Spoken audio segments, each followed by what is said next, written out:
हुपरी नगर परिषदेअंतर्गत केलेल्या कामांचे एमबी रजिस्टर पूर्ण करून देण्यासाठी तब्बल 1.5 लाख रुपयांची लाच मागणाऱ्या नगर अभियंत्याला लाचलुचपत प्रतिबंधक विभागाच्या पथकानं एसटी स्टँडवर रंगेहात पकडल्याची घटना मुरगुड येथे घडली आहे।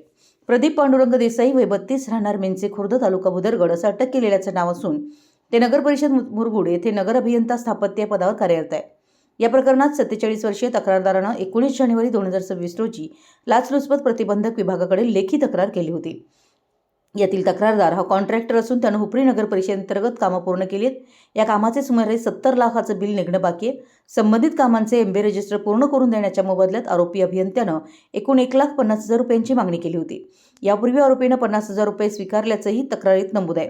ठेकेदाराचे एमबी रजिस्टर देसाई यांनी बदली झाल्यानंतर आपल्याबरोबरच आणले होते, ते पूर्ण करावे यासाठी या ठेकेदाराने वेळोवेळी देसाई यांना विनंती केली होती, पण देसाई यांनी या कामासाठी 1.5 लाख रुपयांची मागणी केली। तडजोडी अंती 1,30,000 रुपये देण्याचं ठरलं। त्यापैकी पहिला हप्ता म्हणून 40,000 रुपये स्वीकारताना आज मुरगुड एसटी स्टँडवर आरोपीला रंगेहात पकडण्यात आले।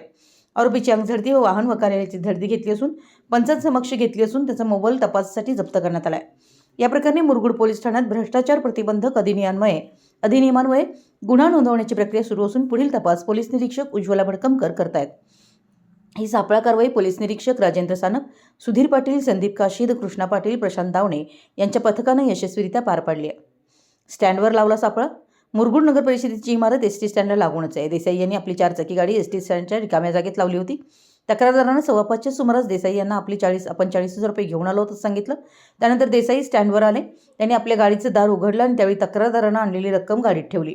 त्याचवेळी दबा धरून बसलेल्या पोलिसांनी कर्मचाऱ्यांनी छापा टाकला आणि सदरची रक्कम देसाई यांना ताब्यात घेतलं। तसेच 4 चाकी गाडीही पोलिसांनी जप्त केली। सर्वांनी लावला भंडारा।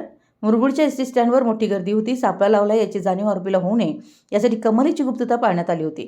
सर्व कर्मचारी साध्या गणवेशात होते। शिवाय सर्वांनी आदमापूरच्या बाळूमामांचं दर्शन घेणारे भाविकच वाटावं यासाठी कपाळ भरून भंडारा लावला होता। त्यामुळे पालिका कार्यालयातून स्टँडपर्यंत चालत येताना देसाई याला कोणताच संशय आला नाही। हुपरीमध्येही अनेक तक्रारी। देसाई हा मुरगुडला येण्या अगोदर हुपरी इथं कार्यरत होता। या ठिकाणी त्याच्या विरोधात अनेक तक्रारी व आरोप झाले होते। काही प्रकरणं पोलीस ठाण्यापर्यंत गेली होती, पण ती तडजोड करून निकालात काढल्याचं हुपरीमधील अनेक नागरिकांनी सांगितलं। देसाई यांच्या कारकिर्दीत झालेल्या सर्व कामांची चौकशी करावी अशी मागणी हुपरीतील नागरिकांनी केली आहे।